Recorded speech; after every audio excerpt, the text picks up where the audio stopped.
Master Aslam اگرچہ کوئی بہت بڑی سیاسی یا معروف شخصیت نہیں تھی، لیکن علاقے میں اس کی اچھی خاصی عزت تھی۔ قصبے کے واحد ہائی اسکول کا وہ ایک استاد تھا اور بچوں کو زیور تعلیم سے آراستہ کرنا اپنا نصب العین سمجھتا تھا۔ ماسٹر اسلم کی 4 بیٹیاں اور ایک ہی بیٹا تھا۔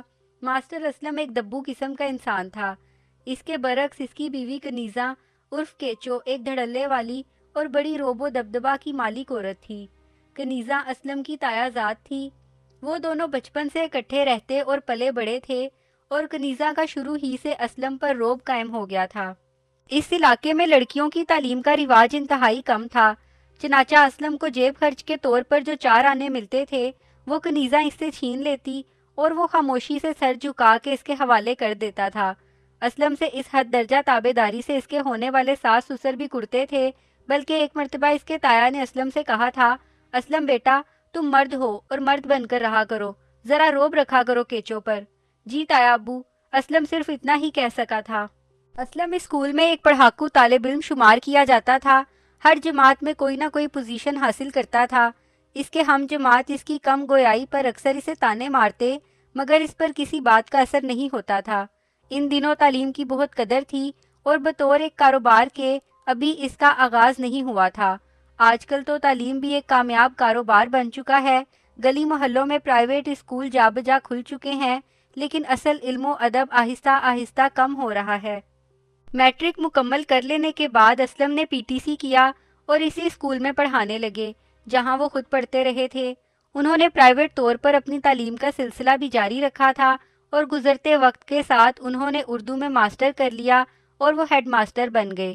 اس دوران میں ان کی شادی ہو چکی تھی اور وہ یکے بعد دیگرے 4 بیٹیوں کے باپ بن گئے۔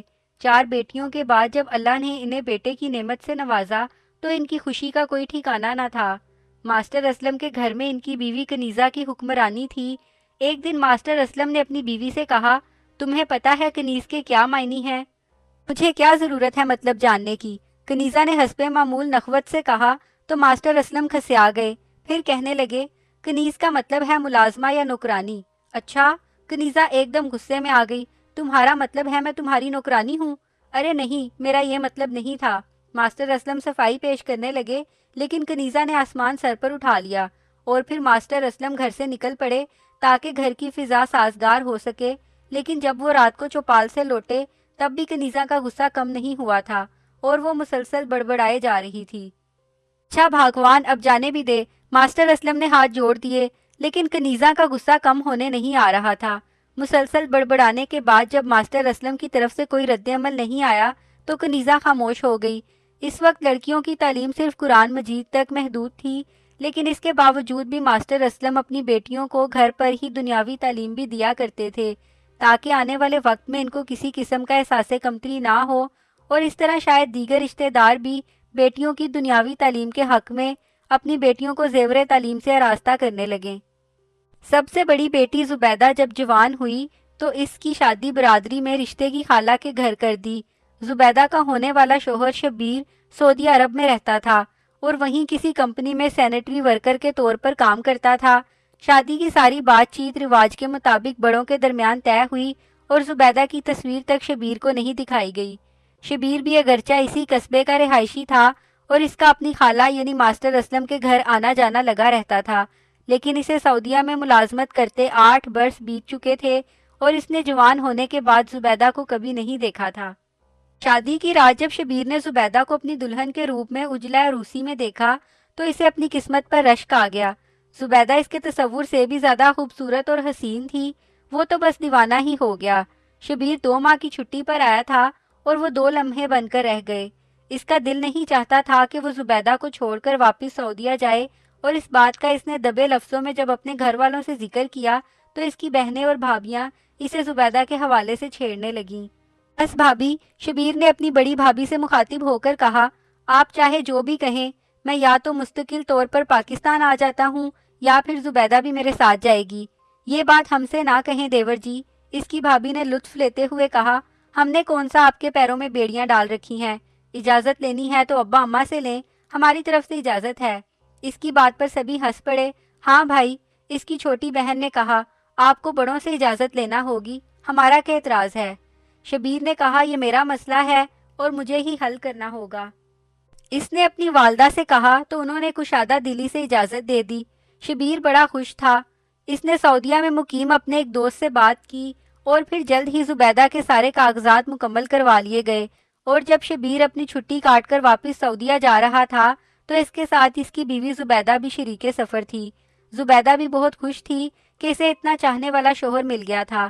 آج کے اس تیز ترین دور میں سائنس اتنی ترقی کر چکی ہے کہ پوری دنیا سمٹ کر انسان کی جیب میں بآسانی سما سکتی ہے۔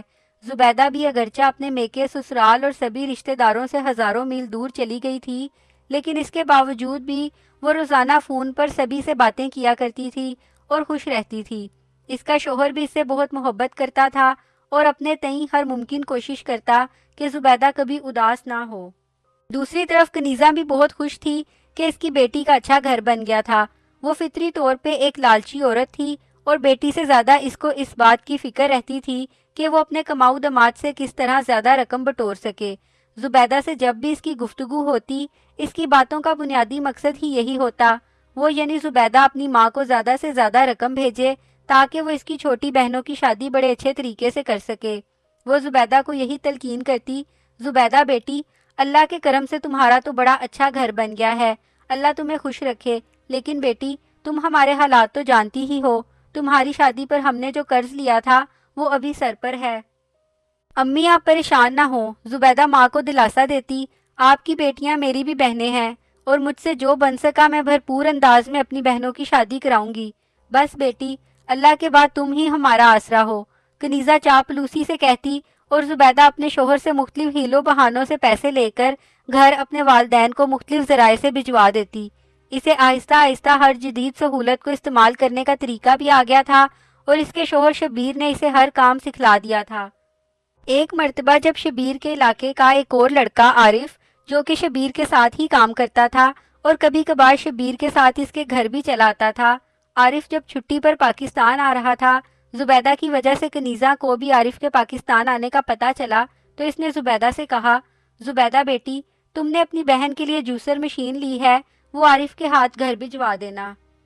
ٹھیک ہے امی جان، زبیدہ نے کہا، میں کوئی بندوبست کرتی ہوں۔ اور ہاں شبیر کو تو پتہ نہیں ہے نا اس بات کا؟ کنیزہ نے پوچھا۔ نہیں اماں، زبیدہ نے کہا، میں آپ کی ہدایات پر حرف بہ حرف عمل کرتی ہوں۔ ہاں بیٹا، کنیزہ نے کہا، اگر اسے پتہ چل گیا کہ تم ہمیں مختلف چیزیں بھیجتی ہو تو وہ ہر وقت تمہیں تانے دے گا اور اپنے احسان جتلاتا رہے گا۔ نہیں امی، میں اسے ہوا تک نہیں لگنے دوں گی، زبیدہ نے کہا۔ ٹھیک ہے بیٹا، کنیزہ نے کہا، اپنا خیال رکھنا۔ زبیدہ نے اللہ حافظ کہہ کر فون بند کر دیا۔